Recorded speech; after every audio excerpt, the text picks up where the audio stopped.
Hi, I'm Tisha, I'm Loren. and this is the Open Booked Podcast. Today we are talking about the second book in the From Blood and Ash series, A Kingdom of Flesh and Fire by Jennifer L Armentrout. Yes, ma'am. And just to say this up front, we are both obsessed. I told Tisha I was genuinely planning on just reading one of these a week and then reading my other books in between because to stay fresh because I feel like I do a lot better on the podcast when I finish the book that morning or like the day before and it's very fresh for me. I couldn't do it. I've almost been. I mean, we're in the same spot, really, but Yeah. like we're almost done because we just couldn't. We're just like boom, boom. Plus, also like cliffhangers, queen. Okay, Yes. like I'm like I can't. Next book, next book. Yeah. I just can't stop.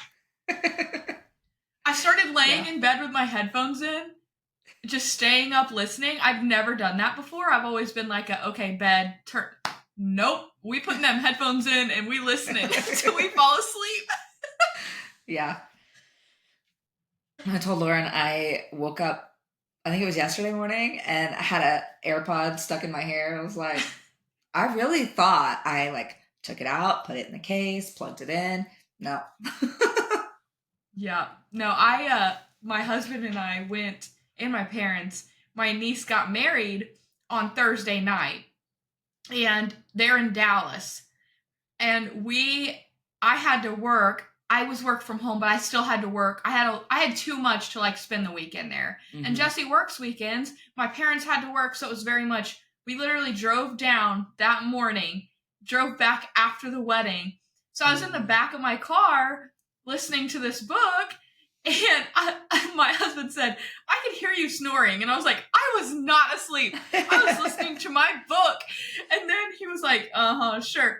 And I was like, I swear I remember everything that happened in the book. I put my headphones in and started listening the next day, and I'm like, wait, what barn? Who's in the barn?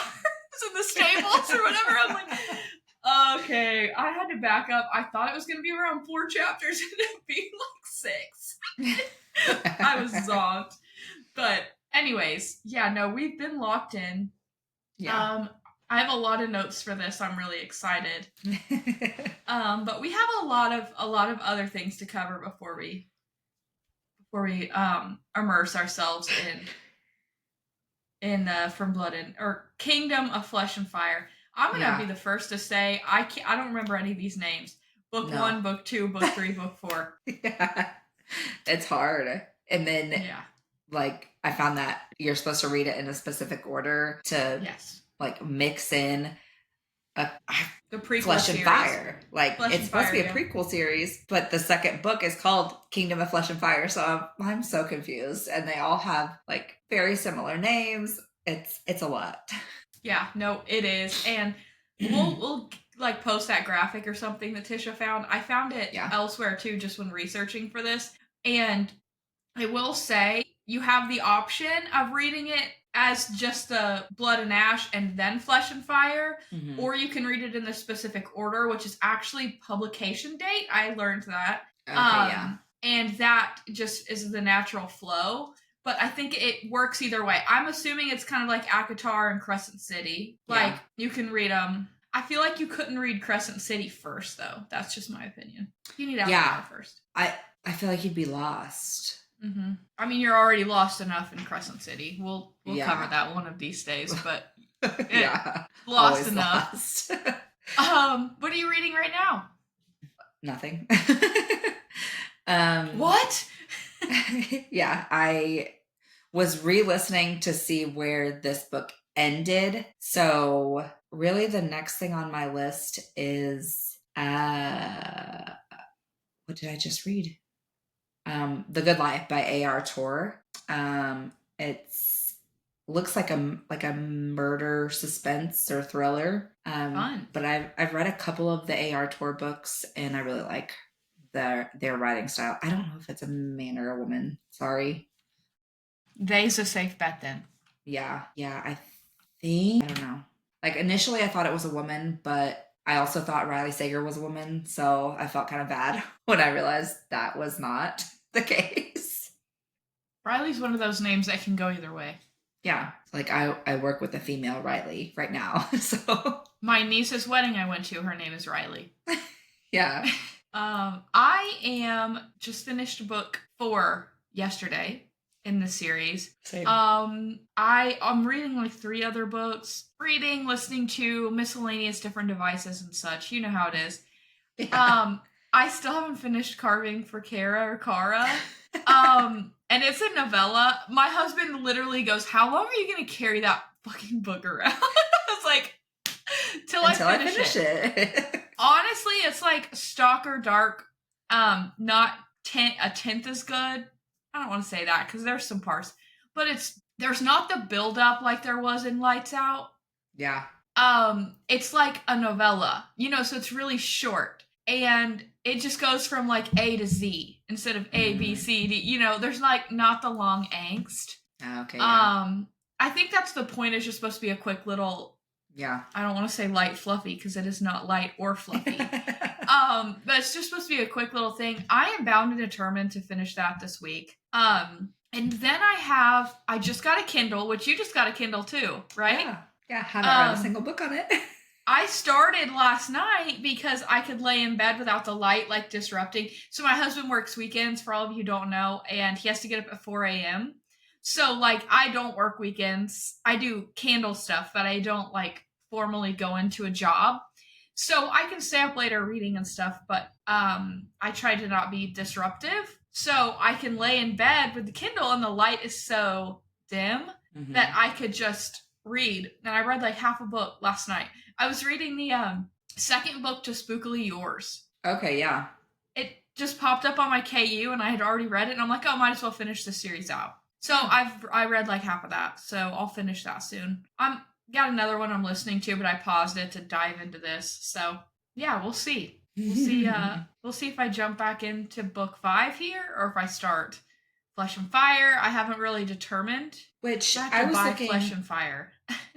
That graphic that we saw said that the 6th book came out in. Oh, no, it's the Flesh and Fire. Okay, so we don't have a 6th book yet in this series. It comes out June 10th of 25. So after 5, we're kind of stuck unless we go into Flesh and Fire, which has, well, I don't know. Okay, so it says that there is a Visions of Flesh and Blood compendium, which is like in the middle of 4 and 5 for Blood and Ash, and then Flesh and Fire has 1, 2, 3, and 4 just came out, which is called Born of Blood and Ash. Like, the names are so confusing. Well, this is what I'm thinking. If they come out on Everand soon, then maybe I just finish Blood and Ash because it's already on Everand. Yeah. And then we can jump into the other ones once they come out so we don't have to buy them. Yeah, it says they come in December 1st, so. Oh, perfect timing. Yeah. Yeah, okay, great. That'll be what I do then. We just had to talk through it a little bit. Also, a little reminder, everyone. Goodreads Choice Awards, is that what it's called? Yes. Go vote. It was some hard decisions, but I went through yesterday and voted. Same. Romantasy category was the hardest for me because I've read half of them, and half of them I want to read. So I'm like, I don't know. Yeah. There was a couple categories that I hadn't read anything, but I picked based on what was already on my TBR. Like I'd already put want to read. So I'm like, okay, I've already spotted that one. You got my vote. But the other categories where I'd read a ton, like the romantasy, romance, thriller, fantasy. All of those were fantasy. All of those were tough because we've read a lot of them. But it was fun. All good fun. Everyone go vote. Okay, let's get into some current events. So there's aliens in the ocean, confirmed, but they can't tell us how. They can't give us the proof, but it's real. Every time, I just think the reactions to this are hilarious. Like, our generation is like, cool. We've known. We've known. We've been wearing tinfoil hats since we were 5. We know. I'd like to see the proof just because I'm a curious person, but like, Same. I mean, I don't feel like we got much more than that. No, they literally, like, Congress is like, hey, we have video, audio, and physical proof of aliens in the ocean. And we're like, what's this a distraction for? What are you trying to divert our attention for? Because you haven't posted any of it. You haven't shared it. Like, Pixar didn't happen, honey. Like, we are that generation. Mm-hmm. And even if it's fucking AI, pictures, show me something. Give me some razzle dazzle. Come on. That's too boring. Yeah. We're too old for this shit. For sure. Post the proof. I was laughing because all of this has brought up, like, I think it was when Trump was on Joe Rogan. I'm not getting political, but there was a clip I saw, you know, they were talking about all this stuff's trending with the aliens again and all that, which, like, we've known. They told us that aliens are real, like, 2 years ago, but we knew long before that he was talking about, have you seen National Treasure 2, like, with the president's secret book? Okay, he didn't, like, confirm there was a secret book, but he did say, like, there's stuff that's not out there that didn't need to be out there. And he said when he's back in, now this was before he was officially, like, won the election. So now it's like, I'm expecting this because he did win, in fact. But he said that there's some JFK, like, you know, it's a huge conspiracy that it was an inside job or 100. And he said it wasn't the time when he was in office last time, but it's the time now. And kind of, I'm inferring based on his verbiage, he was very careful, I think, with how he worded this. But it sounded to me like somebody that was involved has died. Because it was like the people were still alive and blah, blah, blah. And now that time is gone. So I think he's going to release the JFK documents. But also, I knew a conspiracy theory along those lines where it was the year, because, you know, what's the Freedom of Information Act? They have to release everything after how many years? 40? Or do you know? I thought it was like 7. Information. Sorry. I'm going to look it up. Requires a full or partial disclosure of previously unreleased or uncirculated information upon request. I thought there was a certain amount of years. Yeah, I thought so too. Like, I knew you could make requests to get it sooner, but I think each agency has their own set of rules, which changes things. The president can release at any time. Mm-hmm. Within 1 year after such date, each agency shall make such records available, including by computer, telecommunications, or if computer telecommunications means have not been established by the agency by other electronic means. What is the time limit for the freedom? Yeah, so after a year. Okay. So, but it has to be requested. So what if I just went and requested the full Area 51 scoop? They have X amount of days to prepare it and redact any information that may be harmful to any child or reveal, like, I think a private address. But I only know this because there was a whole shenanigans that happened in the city of Centerton many, many, many, many years ago. And someone was doing an FOIA, and it was a whole big thing. So they waited, I think it's 10 days they have to prepare this and then redact any information that could be potentially harmful to a minor or reveal, like, a personal address. And then a lot of times what happens is they just inundate you with too much information and they're like, oh, well, you're not going to cipher through all of this. So that's kind of how they get around it. But this makes it seem like it's after a year, they just kind of release it. But they can also charge a fee per page. So that's where a lot of people get scared off by it too, because it could be 20,000 pages and they're charging 50 cents a page or something, you know? Yeah. So I don't know. But it is a huge, long thing.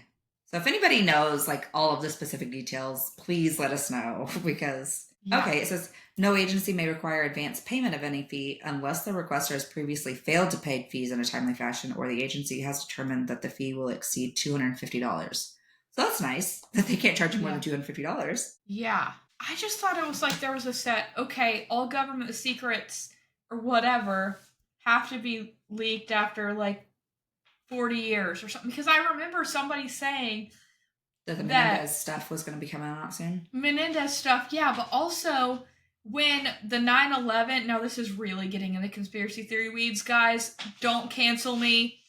When the 9/11 plane hit the Pentagon, that one, or went for the Pentagon, did it actually hit a corner of it? Or was that the one that hit the field? The field was going for somewhere else. The White House? Field was just in like a random field in Pennsylvania, I think. But there was a plane that hit the corner of the Pentagon. Yeah. Okay, that supposedly was the JFK, the date that stuff was supposed to be released and it got destroyed. Is what I heard. How true that is. I think I heard that too. I don't know. Like I said, this is really getting in the weeds. I'm not saying whether I believe that or not, but it's something that I've seen. Be interesting to see if he actually does release that stuff. I want all the tea. I want all the secrets. I want all the drama. Give it. Why are they keeping secrets from us? If they think, a lot of times in movies and things, which, I've said before, they put everything out in the open and just expect us to not believe it because it's in a movie. But they always say that they hide things and they're being secretive to protect us because we can't handle the truth. That's always been the biggest thing, is like the American people can't handle it. It's too much. They don't know how to act or react to certain information. And it's like, how do you know? Unless you're controlling the way we react or interact with this information, then how do you know how we're going to react and how we can handle it? Exactly. And it's like, if you're going to coddle us, could you, I don't know, not fuck us around so much with other things? Like, come on. Yeah. Well, maybe we could do like a conspiracy theory a week as a little segment or something. I will have so much fun with that, and I know you will too. Tisha could do a prepper tip of the week. Yeah.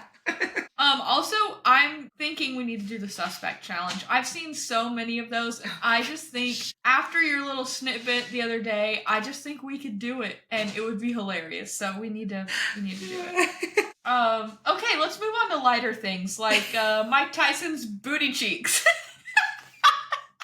I'm gonna have to put the video in here because of course, it was Dave Portnoy that I found the video on his X account. He's like, let me just unbuffer for a minute because Netflix Gate is what we're going to call this. Yeah. They were not prepared. Their servers were not prepared. They should have known. This was like the event of the decade.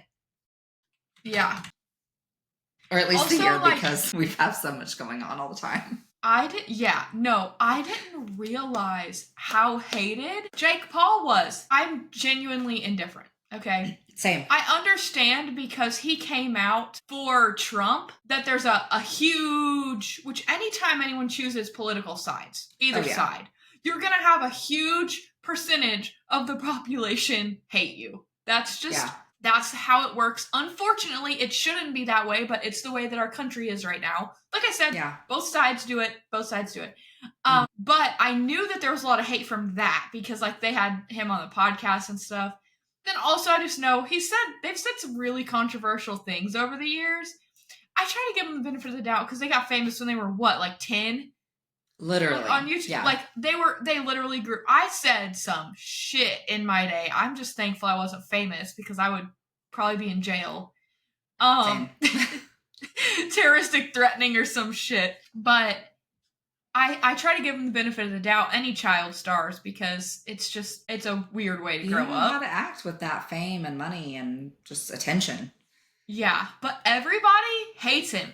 Like, I know people who are big Trumpsters that hate him. And I'm like, okay, so it's not just a political thing. Like, people fucking hate this guy. And then his speech at the end, I was like, oh, he's like talking about Americans thanking like the firefighters and police. Yes. I was like, it's so hard to hate him. I respected that speech. I thought it was great. I'm like, what the fuck is going on? Literally, I was so confused. I was like, that is not at all what I expected to come out of his mouth because just from the little bit I've seen, because I don't pay attention to him or his brother, which everybody fucking hates his brother because of, Jeremy mentioned, like, he stole a bunch of crypto and frauded a bunch of people and something about a sex scandal with minors. I was like, don't know anything about that. I didn't know about that either. Don't know.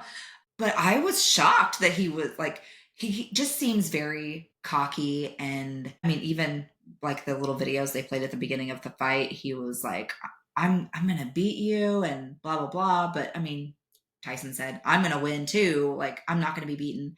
I was like, okay. But I was very shocked that he was like so respectful and wanted to like thank the people that had nothing to do with this event. Mm-hmm. I was just blown away. I was like, wow. Yeah, he acted very humble. Yeah. After winning, I was like, okay, so maybe this guy isn't as shitty as everyone thinks, or maybe he's like trying to do better.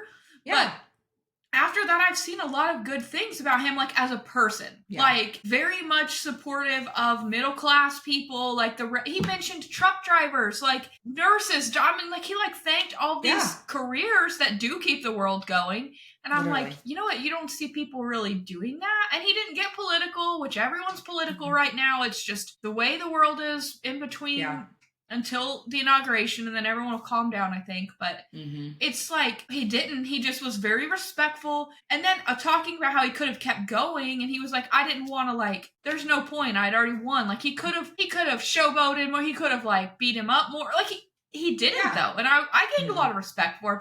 Now, being said, he did fight a 50-year-old man, and he's 27. I'd love to see him fight someone his own age. Yeah, that's what Jeremy said too. He's like, I just see him go against like Mayweather or Conor McGregor or like somebody of a little younger stature.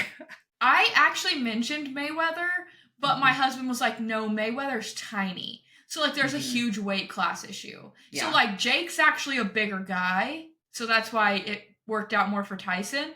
But Floyd Mayweather apparently is a little dude. But Conor McGregor has bulked up to be, he's won multiple weight classes. So maybe that he could bulk down. Or bulk down, debulk. I don't know. What do they call it? Shed.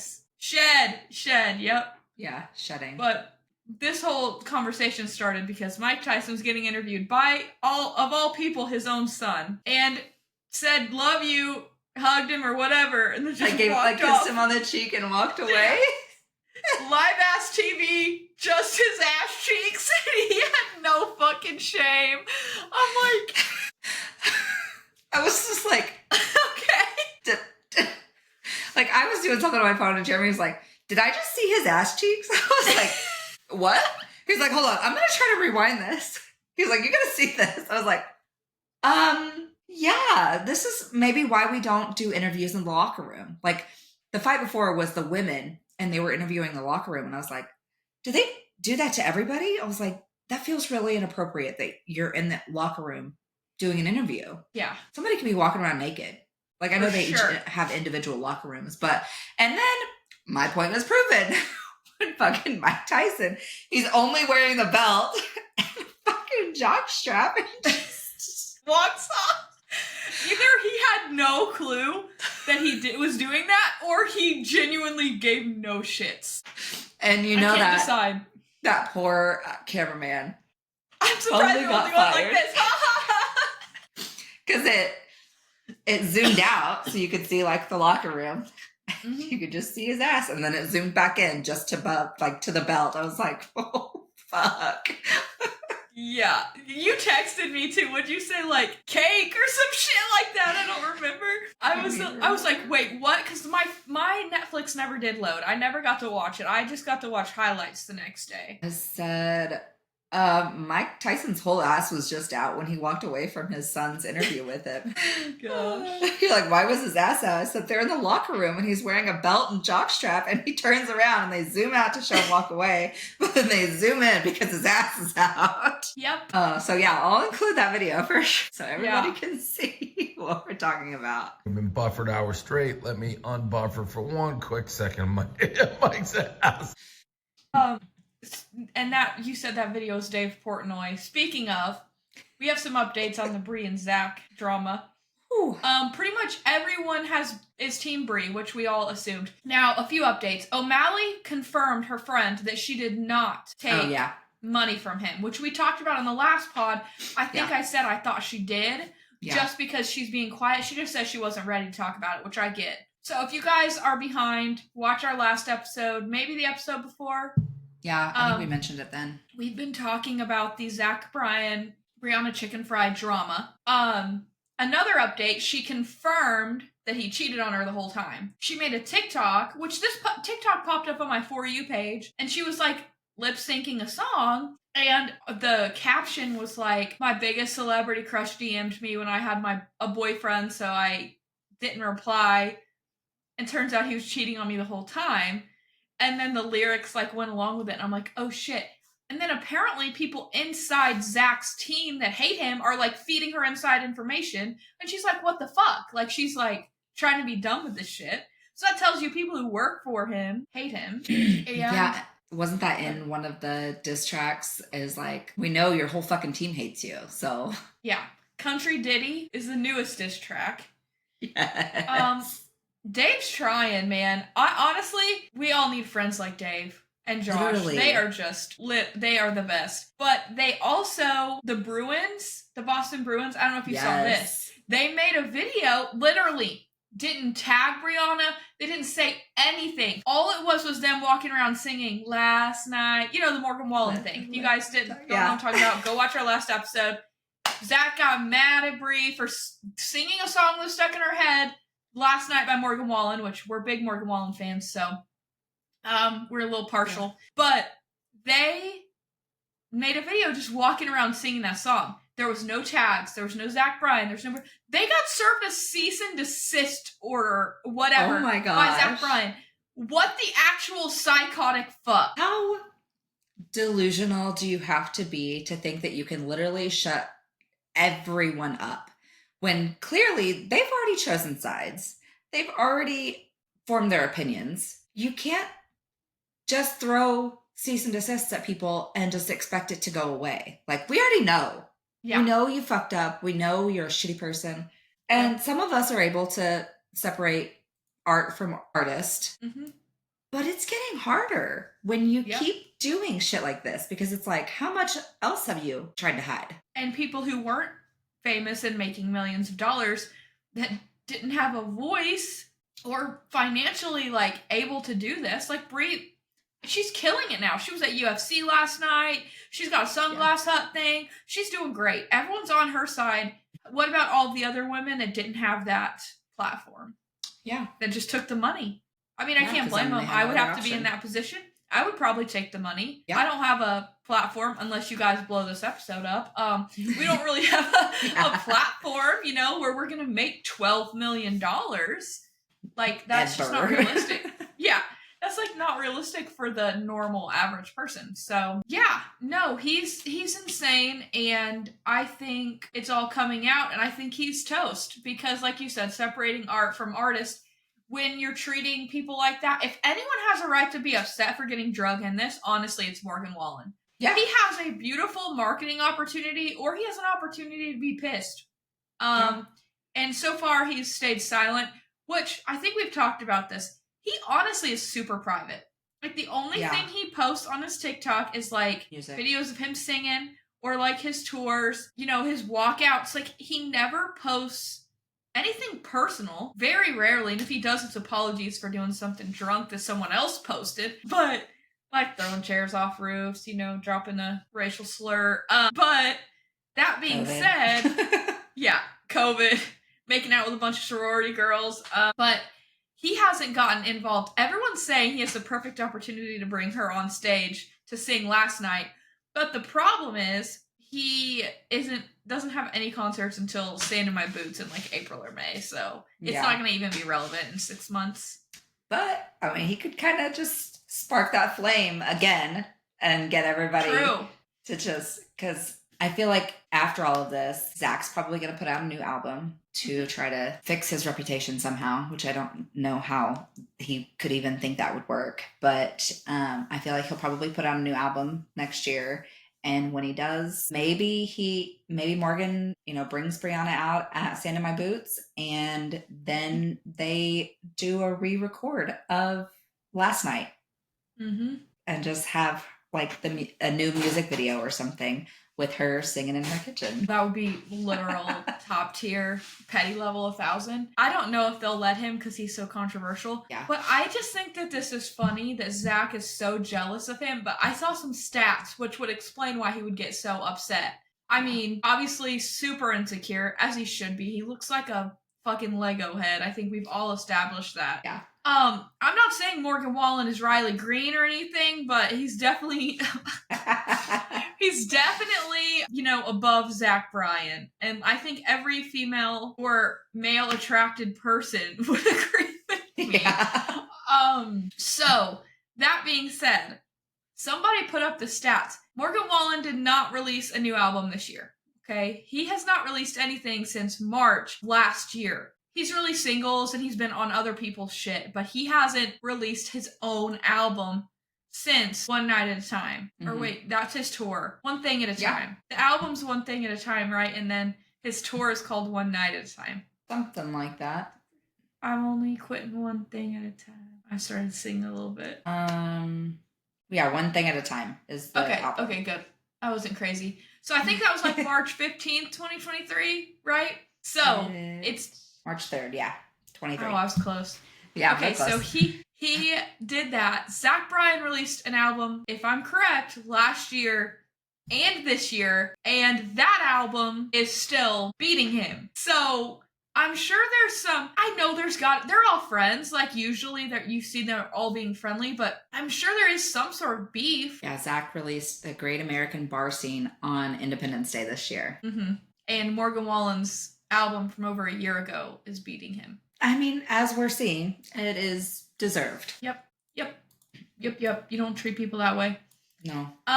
Speaking of shitty men, I have a small Diddy update. There's been so much, but Diddy has been confirmed harassing people from jail and telling his family to harass people. Now, this is from one of my little credible news source guys. I think it's called Just in the Nick of Crime or Time. Like, that's the person I follow. Mm. And he said that Diddy is calling, like, his kids and his family members, and all these phone calls are recorded.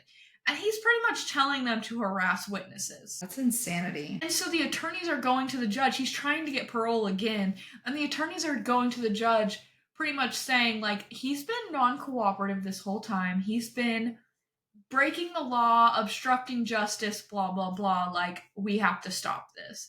So maybe they'll quit doing these, like, parole. He's not going to get parole. They have way too much. But I just thought that was interesting. Like, nothing says guilty like having your kids harass witnesses. 100.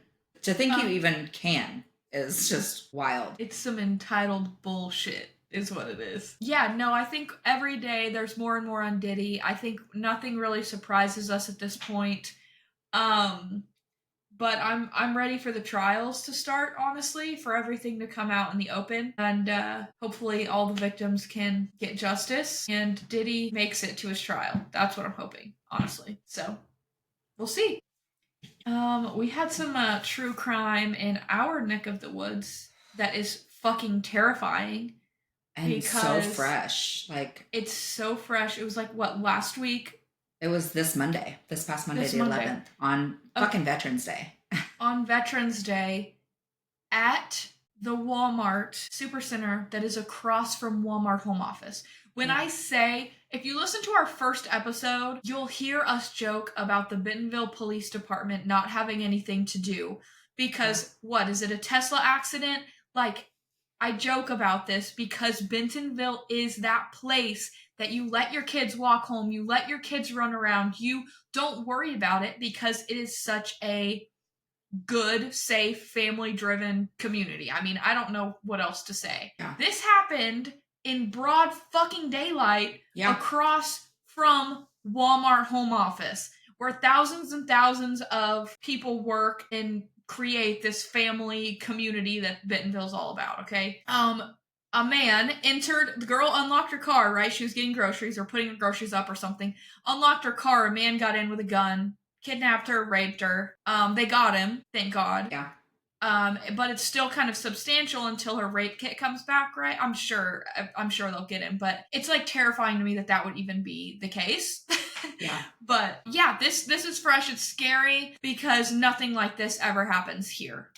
So I'm like, double check in your surroundings, ladies. Stay diligent. Always Don't go by yourself, or if you do, be aware. She was aware. Like, he was on the phone talking to somebody and he said, "Bro, where you at?" And she looked over and he was at the car beside hers. So she gets in her car and he immediately gets in right beside her on the passenger side, puts the gun to her, tells her to drive him wherever he says. So she drives. He makes her drive to a private school. I didn't know that. A school maybe 7 minutes away with traffic. It was Founders. So they went to a school. Luckily, it was 4:30, so the children were gone. But if he had literally done it an hour before, kids would have been there and they might have seen this, and that would just be another level of trauma, like for everybody. But she got out. He told her to get out, and he told her to get in the trunk because he was going to, I guess, try to take her somewhere else. And they were walking to the back of the car. She tried to take off running, and he pointed the gun at her and said, "I'm going to shoot you." I was like, at that point, I was like, I would have taken my chances running, zigzag or something. Like, he probably doesn't have good aim, even from a close range. And the odds that he would hit me and it would be catastrophic are low. So I was like, I would have taken my chances at that point. Especially if he has a pistol, just knowing about guns, like the further you get away from it, and if he's not expecting you to run, you get 20 feet plus, his chances of hitting you go down significantly. Yeah. So he told her he was going to shoot her. She walks back. She gets in the trunk. Or I don't remember. Maybe he told her to like get down or something. He hit her with the gun, and then he assaulted her and made her drive him back to the Walmart so he could then get in his vehicle and drive away. And before he left, I guess he told her, "Don't call the cops. Like, I'm going to have somebody watching you. And they'll kill you," basically. So he leaves, and she calls her boyfriend, tells him what happened. And he's like, "Call the police." So she calls the police, and she's driving, I guess, near Benton County. Like, she's driving on 102. So they tell her to just pull in there, and obviously nobody's going to follow her into the Benton County Sheriff's Office. So like at the jail? Yeah. So she goes in there, and officers, I guess, take her statement and take her to the hospital to get all of the evidence that they need and do a rape kit. And they got security footage from the Walmart and were able to, I guess, get his license plate. And because it's an active investigation, they were able to get his phone number also that was tied to it, because he had literally just renewed his tags that day or registered his vehicle or something with the DMV. So because of the tag and it being so close, they were able to get his phone number, track his phone number, and they picked him up at Wingstop the next day. What the hell? I'm glad they got him so quick, though. Yes. I just wonder if he's done this before. I haven't heard anything. Like the audacity to do it in broad daylight. You have to kind of work yourself up to that, I feel like. That's what I was thinking, because when you think about true crime, which I know we both listen to true crime a lot, it's like it starts very careful, and then they go on what we call a tear, and that's how they all get caught. They start getting sloppy. They start getting super narcissistic, like, they aren't going to get me. I'm too good at this. That's when they get caught. This seems like I've done this before, I'm getting sloppy. 100. Which I'm glad we got him. I'm not glad this happened to her, but I'm glad that he got, because obviously he's a piece of shit that wants to harm women for no fucking reason. And I hope he gets the shit beat out of him in prison or jail or wherever he's going. Yeah. Actually, I hope he gets raped in prison. Cancel me if you want. Yeah. And you know, they don't take kindly at Benton County, because that's where he would have gone first. And those COs don't fuck around. Like, I've seen videos. This girl was pregnant. She's like, "Well, this isn't how I wanted to announce it."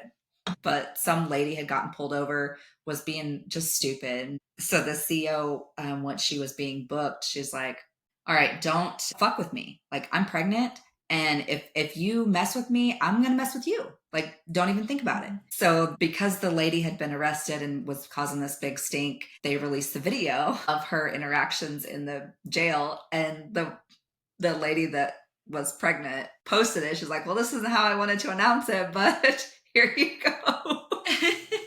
I'm having a baby.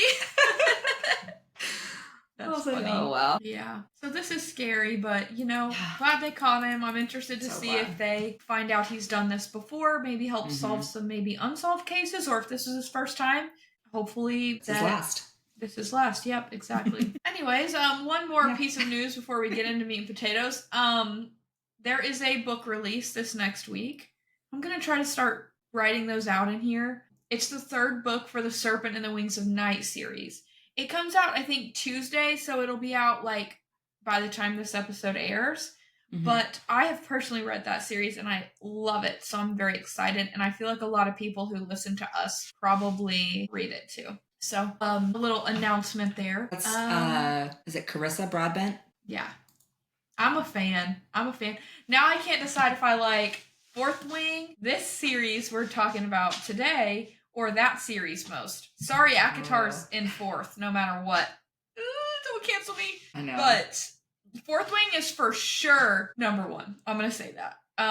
Yeah. It's fighting for the second spot. Well, this one for me is quickly becoming, it's still really like neck and neck with the Vicious Lost Boys series, but it is like right there. It is really good.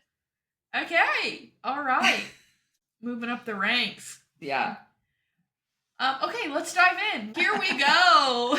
Yeah. Okay, so we talked about this earlier. We learned about the reading order. You can do it that way, or you can do it Blood and Ash and then go to Flesh and Fire, which I think we decided that's how we are going to do it, at least first read. Okay, so we talked about cliffhangers. The first book ends on a, we're gonna go get married. So this book immediately, clicked next book, immediately goes into, they're going back to Atlantia to marry her. Poppy finally accepts that Hawk is not Hawk. I mean, he is, but he isn't. Which, honestly, when this came out, I don't know if we talked about this. I don't think we talked about this last week. But the arrogance that he had towards everyone really is explained because he's been raised a prince. So, even towards Victor, when they were holding hands, and he was, not gonna bow down. The priestess lady, the dad, all of the not the dad, the duke or whatever. Yeah. All of the arrogant moments that I thought were smoking hot all made sense because he's he is a prince and he's raised very arrogant. Yeah. I'm sure. Or it may not be arrogance in his case because he did kill all those people. So I don't think it may be arrogance, more of confidence in who he is and what he's capable of. Versus them, he knew. Anyways. I know when you were giving your predictions last week, I was like, just wait. I nailed it, right? You did. Okay, so I was thinking, that's why I said check, it. Okay. Check. Okay, so that's why I said I have not read the second book at all because I'm not going to say this. I'm not being arrogant, okay? I have read enough books. I can figure shit out really well. And that's why the best books to me are gonna be the ones that I didn't figure out. That's why I'm gonna give the best reviews. I don't give a shit if everyone dies in the end. If I didn't see that coming, then good review. Same thing with movies. Murder mysteries like Murder on the Orient Express, Glass Onion, Knives Out, all those fucking love them. Top tier movies. I love trying to figure shit out. So yes, I mean, I'm not gonna spoil any further book things, but check. Loren fucking nailed it. So anyways, to be, getting into the confidence here, the heart rip out scene. I was like, okay. Yeah. I was go off. At first I was kind of okay, how's he going to handle this? Yeah. I mean, he's very much touch her and die at this point in the book. But he hasn't said why. Because we don't get his point of view. That's my only complaint is I want his point of view, and maybe that's what Flesh and Fire is. I don't know. It might be, or I heard it was prequel. So prequel to me could be that, or it could be about some of the other gods and shit. I don't know. I think we'll see. But yeah, when he got or people, I get, okay, so this is my note. To be fair, I get the reason he changed plans so quick. We're gonna kidnap her and now we're getting hitched. I get the challenge because he's told all these people who've had his back through in the heart of enemy territory, I'm gonna kidnap this bitch to get our prince back. And then all of a sudden, we're getting married. Save the date. We're in love. And I'm if I was an advisor, I would honestly, I don't know if I would have challenged it outright to the point of getting my heart ripped out in front of everyone as a polite dinner conversation. But I would have been hey, tell me how you're feeling. What changed this? Blink if you need help. Are you under a spell? Yeah, like, did she bedazzle? I was to say bedazzle you? But what is it called? Bewitch? Bewitch? Bedazzle? All I can think is I cracked myself up. When everybody was putting jewels on their vagines, like they called it vajazzle. Oh my god. I forgot about memory unlocked. Leave it to me to say something stupid. I'm sorry, guys. I forgot to warn you. I'm real nasally today. I don't know what the fuck is going on, but I sound like Kermit the Frog, I feel like. I bet it's because you went to Dallas and then came back, and seasons are kind of changing too, so it's probably just a combination of all of that. Yeah, travel always makes me like sick. Yeah, I'm going to New York and back Tuesday, Wednesday. And then after that's Thanksgiving. Yeah, I'm going to actually Long Island, which I've never been there. I'm flying into LaGuardia. It's for work. And then I have a rental car. But I have to go far away. I don't want to take the train by myself. I don't know. I could take the train, like the person I'm meeting there is, and he lives in New York, but I'm like, I'm not. I haven't worked with this guy enough to be able to say, hey, can I meet you and ride the train with you? Which would make me feel comfortable. Yeah. Y'all, just a little backstory on me. As much as I may act like it, I'm a country ass bumpkin, okay? I am terrified to drive in cities. And if I wouldn't have had to work in Kansas City 50% of the time a few years ago, I wouldn't drive in Kansas City even. I grew up in a town of 4,000 people, and when I was learning how to drive, pulled over before we got into town so that my mom could drive because I didn't even want to drive through town. And driving to where I live now, I didn't do it until I was like 18 because I was terrified. So it sounds stupid, but when you're used to certain things, I'm very nervous about driving from the LaGuardia airport to Long Island is like much more spread out. Yeah. But so I think I'll be fine once I get out of it. And it's like midday, so I don't think I'm gonna have any rush hour or anything crazy. But yeah, it's gonna be like 10 a.m. actually, 10, 11. Okay. So I think I might be okay, but yeah, I'm nervous. Yeah, we'll see. That makes me nervous for you because I've heard horror stories. Like we rerouted and changed our airline to avoid flying into and out of LaGuardia because I've heard horror stories. I'm like, oh. We've laid over there a few times. Luckily, we were in like this new wing of the airport, which is super nice. Apparently, there's like a shitty side. But we've always been in the new wing, so it's always looked kind of cool. And I'm like, oh, look, we're flying in and out statue, but you can like see all that stuff. But yeah, this is my first time flying direct there and then getting out of that airport. So yeah, I mean, I'm going to be overstimulated. It's going to be all right. I got a Kindle, so I got it charged. I got books downloaded. I'm ready for my plane ride. But anyway, sorry for the squirrel moment. Back on track. First thoughts of Alistair. I didn't like him from the beginning. No. Not spoiling anything. This is my first initial thought of Alistair. The way that Cass acted, Hawk, whatever we want to call him, Dark One, I tend to call Cass because that seems to be easier for me. He immediately told Poppy, like, you can argue with me, you can challenge me, just don't do it in front of him. And I was like, that kind of gave off a weird vibe. Yeah. Even, like, after he's there and I've met him, I just specifically remember him saying not in front of him. Yeah. And I was like, okay. But then he just, like, this will probably skip to later on in the same book, but he just always sticking his nose in and acting like, oops, I shouldn't have said that. Bro was doing it on purpose. Oh, and I immediately thought this. I'm like, he is stirring the fucking pot. 100%. Like, knowing nothing else, I was like, who are you? You are the drama. Yeah. It's me? Am I the drama? Yes, you are. And at this point, Poppy obviously can't even make up her fucking mind. Like, half the time I think she thinks that her attraction to him is just physical. And it's like, she can't make up her mind about, they're doing that pretending thing. Yeah. Which I was like, neither of you want to pretend. I can tell. So just stop. Yeah. Also, just want to point out Poppy's questions about everything and how they continue from book 1. This isn't a spoiler to all the way through book 4. Yeah. Hilarious. Love it. I have a question. Oh, of course you do. Why am I not surprised? Like, poor girl was sheltered wearing a veil. Let her ask the fucking questions, Kieran. Leave her alone. She's just trying to understand. But like, even if she doesn't ask the question, she's just like thinking it and they're just like, all right, bring it. Come on. We know you have the questions. Just come on with it. I don't remember which book this is in. Sorry if it's not this one, but I read them all so quickly. Like I said, not a spoiler. When he's like, I think Kieran says this, what, Poppy? And she says, like, what? Like, your face is, your face looks like when you're about to ask me a question. So what? But like, she doesn't know. And I get like having to ask a lot of questions because I am one of those people who likes to understand.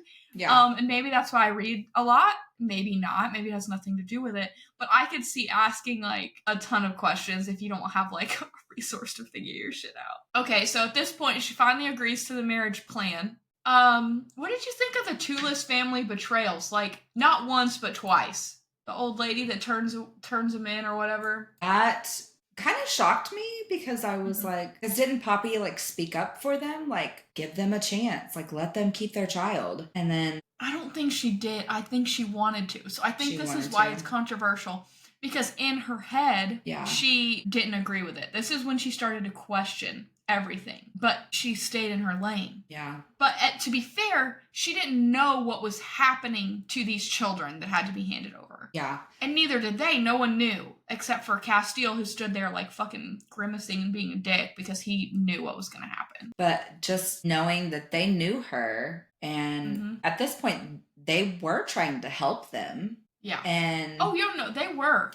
And they just basically led the sheep to slaughter. Like, just 100%.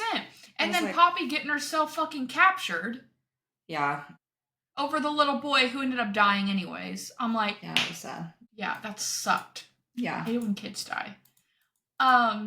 Anyways, that was wild. How, like, this thought of the maiden, everyone calling her the maiden, but that guy was about to rape her ass. Literally. And I'm like, well, she's not a maiden anymore, my guy. But yeah, no, that was insane. Yeah. Also, I kind of have a question. How did Cass and them get away? Didn't they all get busted? Because he rescued her. Yeah. I don't know. Maybe that's a point of view we get in the other. I don't know. That's my question. Like, how did they? Because all it does is show she's fighting him off. He's trying to rape her, and then Cass shows up. Yeah. Maybe they just defeated everybody because. And they ran away. Yeah. Before I don't know. Or something. Yeah. It's kind of maybe I missed it too. Yeah. Yeah. What did you think of Cass and Kieran's bond? I feel like that's pretty prominent in this book. Yeah. It seems very innocent and brotherly until it doesn't. And then I'm like, yeah. Okay. Like, yeah. The watching and the, they are old. Like, they've been around a couple hundred years. So they've lived a lot. So I get was that in this book? I think so. Yeah. It's not a spoiler. I mean, it doesn't spoil the storyline. Yeah. But yeah, no, that part I was like, if you guys are, but they're so new that I'm like, you guys already branching out like that, or doing shit like that at the very beginning. What are you gonna be doing in 100 years? Literally. But also, again, with the fucking 19 and 20-year-olds, like, why is it young girls and old men? Yep. I mean, obviously he doesn't look old, yeah, but I'm just like, okay. I'm just saying, as I've gotten older, my taste gets older.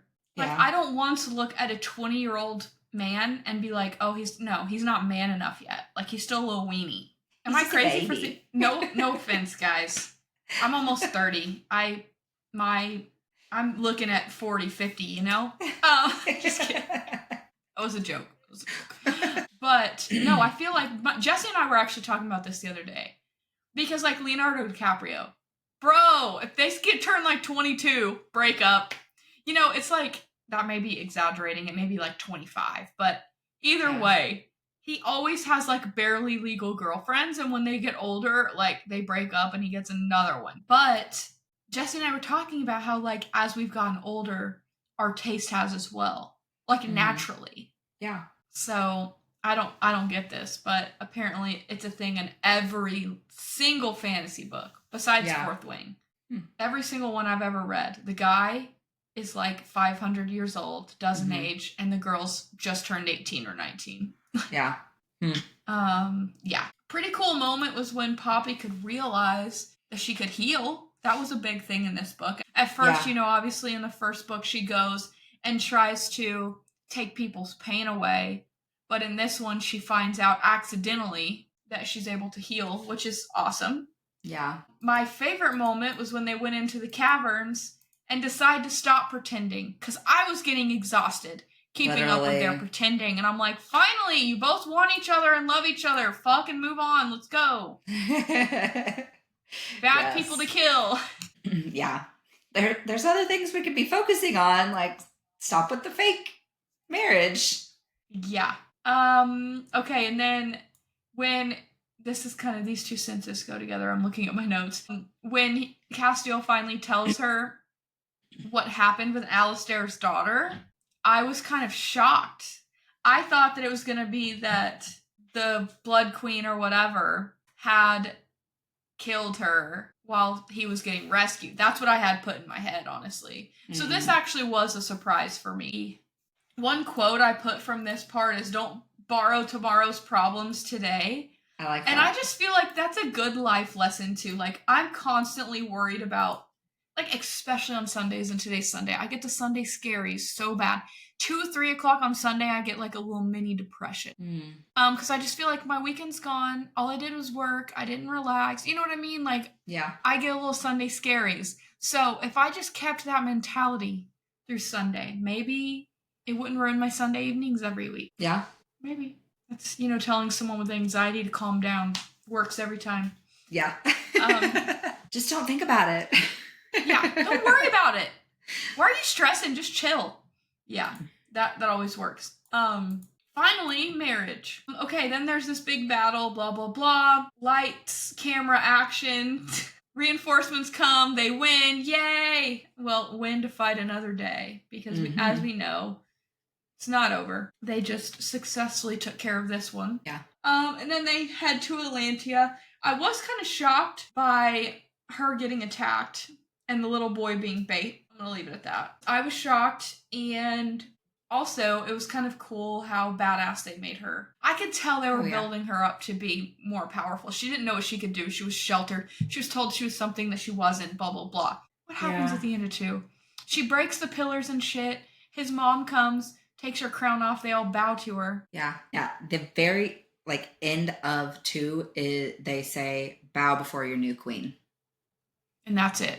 That's it. So the coolest moment, in my opinion, at the end of this book is when Cass's mom comes and dad, which obviously this isn't the way she wants to meet the in-laws, takes the crown off and they all kneel. I just picture when they said crossing swords, I just picture like a Deadpool style kneel, that's just my representation. But yeah, and another cliffhanger.